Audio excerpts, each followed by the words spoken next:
नमस्कार, आप देख रहे हैं खबरों का सबसे विश्वसनीय और धमाकेदार बुलेटिन न्यूज ब्लास्ट और आपके साथ में विजेंद्र सोलंकी। सबसे पहले बात करते हैं कांग्रेस के मिशन कर्नाटक चुनाव फतह को लेकर कांग्रेस ने कमर कस ली है। आज से मुख्यमंत्री गहलोत 2 दिवसीय कर्नाटक के दौरे पर रहने वाले हैं। वो वहां पहुंच चुके हैं। उन्होंने बाकायदा प्रेस कॉन्फ्रेंस की है। पीसीसी चीफ गोविंद सिंह डोटासरा भी उनके साथ गए हैं। बेंगलुरु पहुंचने पर मुख्यमंत्री गहलोत का जोरदार स्वागत किया गया। कर्नाटक में अप्रवासी राजस्थानियों ने उनका जोरदार स्वागत किया। चिकपेट बसावागुड़ी विधानसभा सीट पर सभा को उन्होंने संबोधित किया। अब कर्नाटक के गांधीनगर विधानसभा सीट पर चुनावी सभा करेंगे। मुख्यमंत्री गहलोत शाम 7:45 पर बेंगलुरु एयरपोर्ट पहुंचेंगे और रात 8:30 बजे मुख्यमंत्री अशोक गहलोत मैंगलोर एयरपोर्ट पहुंचेंगे। दिन भर व्यस्त कार्यक्रम के बाद आज मैंगलोर में ही वो रात्रि विश्राम करेंगे। कल सुबह 11 बजे मैंगलोर में कांग्रेस कार्यालय में प्रेस वार्ता करेंगे। कल दोपहर 4 बजे मैंगलोर विधानसभा क्षेत्र के कापू में सभा करेंगे। कल शाम 7:30 बजे मैंगलोर एयरपोर्ट से जयपुर के लिए रवाना होंगे और कल रात 10 बजे मुख्यमंत्री गहलोत कर्नाटक दौरे से वापस जयपुर लौट आए। और बात करते हैं इंडिया टुडे की कवर स्टोरी। कर्नाटक में जोरदार मुकाबला। बीजेपी और कांग्रेस में दक्षिण का किला बचाने की लड़ाई चल रही है, जंग चल रही है। बीजेपी के पूर्व मुख्यमंत्री येदियुरप्पा और मुख्यमंत्री बसवराज बोम्मई, कांग्रेस के पूर्व मुख्यमंत्री सिद्धारमैया, प्रदेश अध्यक्ष डीके शिवकुमार।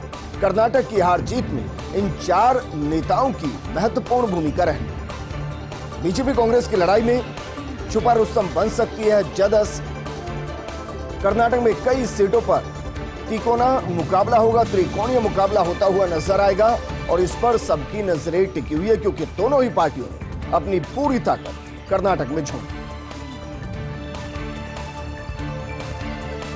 किंग मेकर क्यों, हम किंग्स बनकर उभरना चाहते हैं। द हिंदू में जदयू सुप्रीमो एचडी देवेगौड़ा का इंटरव्यू छपा है जिसमें उन्होंने कहा कि कर्नाटक के हितों की रक्षा क्षेत्रीय पार्टी कर सकती है। जनता से किए वादों को पूरा कर सकती है जदस। चुनाव के बाद बीजेपी और विरोधी मोर्चे से परहेज नहीं है। 2024 लोकसभा चुनाव में बीजेपी का विरोध कर सकते हैं। पूर्व प्रधानमंत्री है जदस के संस्थापक एचडी देवेगौड़ा। वहीं तमिल संगम गुजरात में निशाने पर तमिलनाडु। बीजेपी ने सौराष्ट्र तमिल संगम को काफी अहमियत दी है। इस दौरान हर दिन रही किसी केंद्रीय मंत्री की मौजूदगी। तमिलनाडु में रहते हैं सौराष्ट्र मूल के करीब 25 लाख तमिल। उनको अपनी जन्मभूमि से जोड़ना चाहते हैं प्रधानमंत्री मोदी। दरअसल 2010 में मदुरै में किया गया था ऐसे संगम का आयोजन। इस बार गुजरात के सोमनाथ में किया गया है ऐसा आयोजन।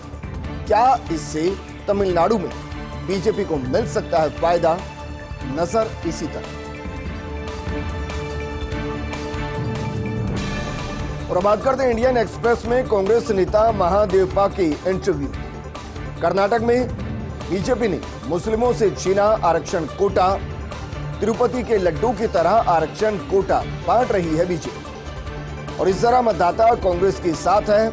हम भी सुधार रहे हैं अपनी गलतियों। पुराने मैसूर क्षेत्र में 30 सीटों पर कांग्रेस की वापसी की तैयारी की जा रही है। कर्नाटक की बीजेपी सरकार से खुश नहीं है क्षेत्र के मतदाता और कर्नाटक के पूर्व मंत्री हैं कांग्रेस के दलित नेता एचसी महादेवप्पा।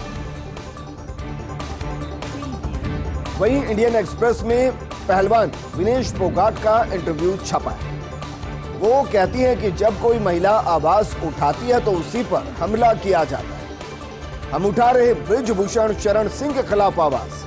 बृजभूषण शरण सिंह पर यौन उत्पीड़न का गंभीर आरोप है। बृजभूषण शरण सिंह को world federation of India wrestling federation of India अध्यक्ष पद से हटाने की मांग। पूरा देश क्रिकेट का पुजारी, एक भी क्रिकेटर का समर्थन नहीं मिल रहा। हमारी मांगों का समर्थन तो कर ही सकते हैं क्रिकेटर। कुश्ती में 2 बार विश्व चैंपियन रह चुकी हैं विनेश फोगाट। महाकाल से कांग्रेस नेता दिग्विजय सिंह ने लगाई गुहार। कांग्रेस में पैदा नहीं होने चाहिए ज्योतिरादित्य सिंधिया जैसे नेता। 2020 में कांग्रेस छोड़ बीजेपी में चले गए थे ज्योतिरादित्य सिंधिया। महाकालेश्वर मंदिर में दर्शन करने पहुंचे थे दिग्विजय सिंह और दर्शन करने के बाद दिग्विजय ने मीडिया से बातचीत की।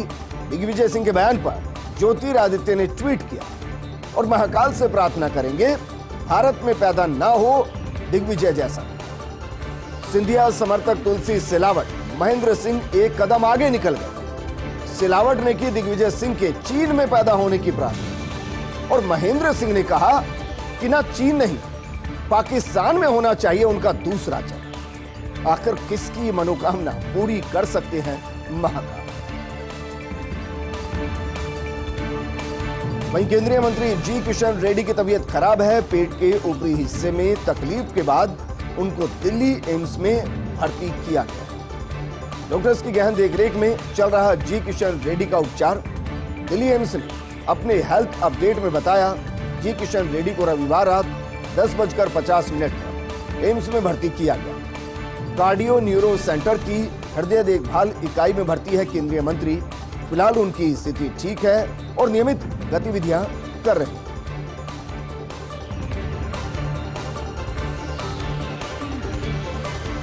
सोमेश कुमार को तेलंगाना में जल्द मिलेगा नया कार्यभार। सलाहकार या किसी अन्य महत्वपूर्ण पद पर नियुक्त किए जाने की पूरी संभावना है। तेलंगाना के मुख्य सचिव रहे हैं 1989 बैच के सेवानिवृत्त आईएएस सोमेश कुमार। सोमेश ने फरवरी 2023 में किया था स्वैच्छिक सेवानिवृत्ति के लिए आवेदन, जिसे आंध्र प्रदेश सरकार द्वारा दिया गया था स्वीकार। सोमेश का तेलंगाना हाई कोर्ट के आदेश के बाद किया गया था कैडर स्थानांतरित। तेलंगाना के सीएस रहते हुए कर दिया गया था आंध्र प्रदेश कैडर में स्थानांतरित। हाल में महाराष्ट्र के औरंगाबाद में बीआरएस की जनसभा में रही थी उनकी भागीदारी। के चंद्रशेखर राव के विश्वास पात्रों में होती है वरिष्ठ नौकरशाह सोमेश की गिनती।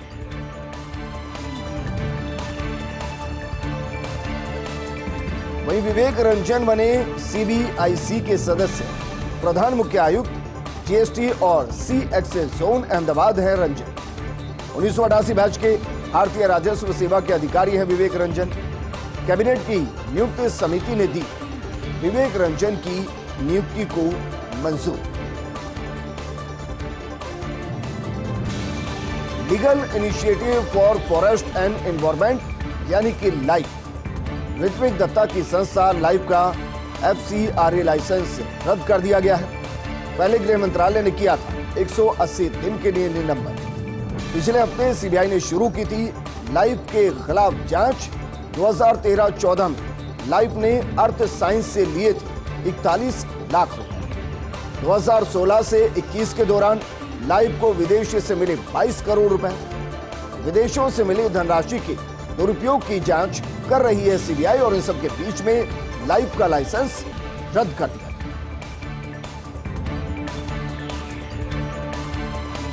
पुरी जगन्नाथ मंदिर के रत्न भंडार की चाबी लापता। मंदिर के गर्भगृह में स्थित रत्न भंडार खोलने की मांग की गई। इस मुद्दे पर ओडिशा की बीजेपी सरकार विपक्ष के निशाने पर है। मंदिर के कस्टोडियन एएसआई ने बताई सुधार कार्य की जरूरत। बीजेपी सरकार ने चाबी गुम होने पर बनाया था जांच आयोग और कांग्रेस ने की आयोग की रिपोर्ट सार्वजनिक करने की मांग। ओडिशा हाईकोर्ट ने बीजेपी सरकार से जवाब तलब किया है। ओडिशा हाईकोर्ट में 10 जुलाई को होगी अगली सुनवाई। महामारी की मार से उबरा मजदूर का हाथ। मानव श्रम पर 2 साल तक छाया रहा था कोरोना का ग्रहण। आज मजदूर दिवस की प्रदेश में 1 करोड़ से ज्यादा हाथों से छिन गई थी मजदूरी। खनन निर्माण से लेकर हर क्षेत्र से जुड़े मजदूर एक तरीके से बेरोजगार हो गए। फिर चाहे संगठित हो या असंगठित मजदूर हो, उनको बेरोजगारी का दंश झेलना पड़ा। खान निर्माण उद्योग से जुड़े मजदूरों ने किया था 2 जून की रोटी के लिए जमकर संघर्ष। कुली, रिक्शा चालक, वेंडर, हॉकर तक के सामने रोजी रोटी का संकट खड़ा हो गया। कोरोना का पहला दौर बुरा था, इसलिए दूसरे दौर ने तो जान डाल दी थी सांसत में। अब हालात तेजी से सामान्य हो रहे हैं। मजदूर के हाथ को फिर से रोजगार मिल रहा है। आज मजदूर दिवस पर ऐसे करोड़ों बेरोजगार मेहनतकश हाथों को फर्स्ट लिया सलाम करते हैं। दिल्ली एनसीआर समेत देश के कई हिस्सों में बारिश। पूरे उत्तर पश्चिमी भारत में अगले 3 दिनों तक बारिश का दौर जारी रहेगा। जम्मू कश्मीर, हिमाचल, उत्तराखंड में तेज बारिश का अलर्ट जारी कर दिया गया है। वहीं हरियाणा और पंजाब के लिए भी अलर्ट जारी किया गया। मौसम विभाग ने दिल्ली के लिए ऑरेंज अलर्ट जारी किया और राजस्थान के भी कई हिस्सों में बारिश कल भी थी, आज भी है और कल भी होने की संभावना।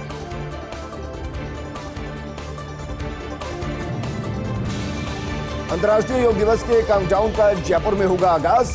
सिकरोड़ स्थित भवानी निकेतन संस्थान में कल होगा भव्य आयोजन। 50 डे काउंटडाउन के तहत सुबह 6 से 8 बजे तक होगा योग कार्यक्रम में शामिल होंगे विभिन्न वर्ग के 15 से 20 हजार लोग। राष्ट्रीय आयुर्वेद संस्थान और मोरारजी देसाई योग संस्थान का आयोजन।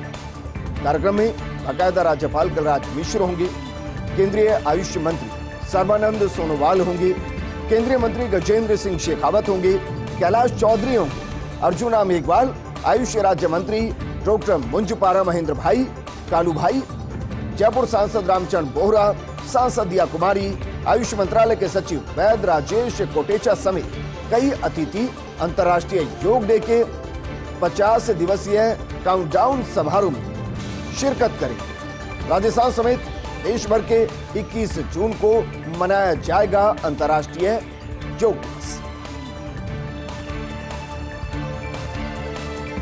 अमेरिका में मानो डुबकी लगा रहे हैं डुबकी लगाने वाले बैंक। एक और बैंक डूबने की कगार पर।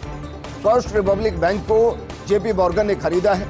अमेरिका के सबसे बड़े bank JP Morgan Chase and company ने इसका अधिग्रहण किया है। बैंक को बचाने के सभी प्रयासों के विफल होने के बाद यह फैसला लिया गया, ये कदम उठाया गया। संकट में फंसने के बाद रेगुलेटर्स ने बैंक को अपने कब्जे में ले लिया। अब फर्स्ट रिपब्लिक बैंक की 8 राज्यों की 84 ब्रांच नई ब्रांडिंग के साथ फर्स्ट रिपब्लिक बैंक के डिपॉजिटर बन जाएंगे जेपी मॉर्गन चेस बैंक के डिपॉजिटर। अपने अकाउंट को एक्सेस कर पाएंगे ग्राहक। पैसा रहेगा पूरी तरह सुरक्षित। नुकसान को कवर करने के लिए करना होगा $13 अरब का भुगतान। टोक्यो कॉलेज में विजिटिंग प्रोफेसर बनी जैक मा। रिसर्च टॉपिक पर एडवाइस देंगे अलीबाबा ग्रुप होल्डिंग लिमिटेड के को-फाउंडर। ब्लूमबर्ग ने यूनिवर्सिटी वेबसाइट के प्रोफाइल पेज के आधार पर पब्लिश की रिपोर्ट। रिसर्च टॉपिक पर एडवाइस देंगे और रिसर्च भी करेंगे 58 वर्षीय जैक मा। रिसर्च में शामिल होंगे सस्टेनेबल एग्रीकल्चर और फूड प्रोडक्शन जैसे टॉपिक। एंटरप्रेन्योरशिप और इनोवेशन पर भी सेमिनार करने वाले हैं जैक मा।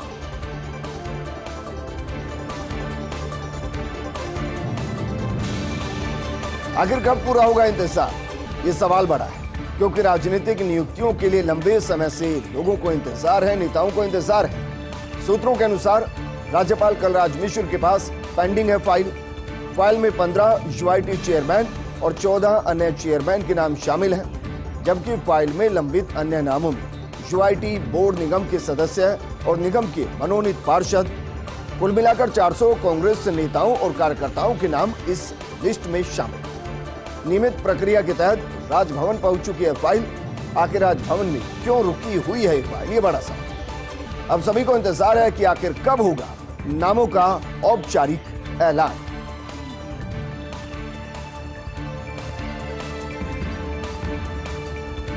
सरकार का संवेदनशील फैसला, 7वें वेतनमान का विकल्प न लेने वालों के लिए संवेदनशील फैसला लिया है। सरकार ने सभी सरकारी कर्मियों के लिए 31 जुलाई तक विकल्प खोला है।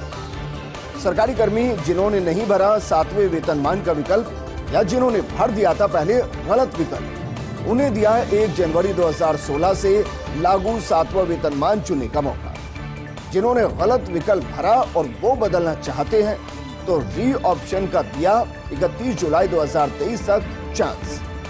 वहीं जिन्होंने 7वें वेतनमान का विकल्प चुना ही नहीं, वो अब इस विकल्प को चुन सकते हैं। अलबत्ता 7वें वेतनमान में फिक्सेशन बाद ली गई राशि ज्यादा हो।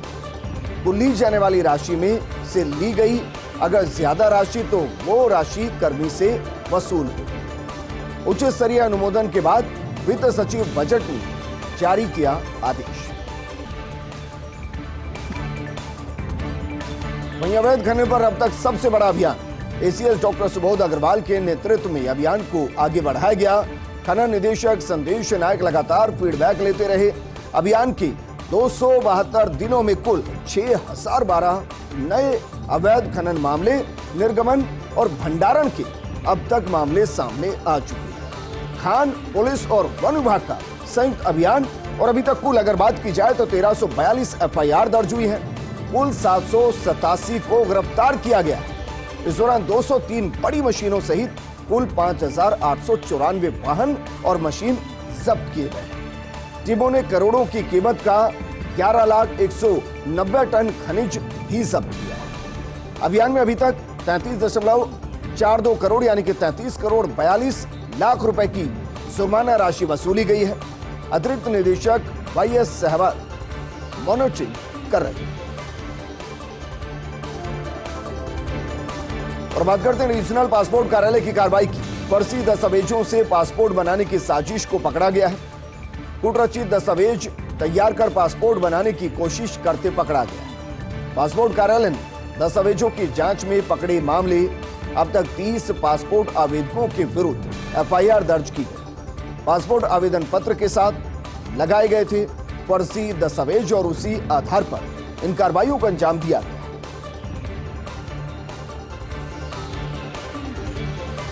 वहीं प्रदेश में पुलिसिंग को और ज्यादा हाईटेक बनाने की कवायद शुरू हो गई है। पुलिस कर्मियों के लिए साइबर सिक्योरिटी डिप्लोमा कोर्स शुरू हुआ। पीएचक्यू में पुलिस अधिकारियों और पुलिस कर्मियों के लिए डिप्लोमा कोर्स शुरू किया गया है। सरदार पटेल विश्वविद्यालय द्वारा आयोजित होगा ऑनलाइन कोर्स। 9 माह के ऑनलाइन डिप्लोमा कोर्स का आज शुभारंभ हुआ। डीजीपी उमेश मिश्रा ने ऑनलाइन डिप्लोमा कोर्स का शुभारंभ कर दिया। तो ये अपने आप में एक बेहतरीन शुरुआत, क्योंकि जिस तरीके से साइबर क्राइम बढ़ता जा रहा है उसके बाद ये उम्मीद लगाई जा रही थी कि पुलिस भी हमारी हाईटेक हो, लेकिन अब पुलिसिंग को और ज्यादा हाईटेक करने की कवायद के बीच में ऑनलाइन डिप्लोमा कोर्स आज से शुरू कर दिया गया है। 9 महीने का कोर्स होगा। डीजीपी उमेश मिश्रा ने इसका आज शुभारंभ कर दिया। अपनी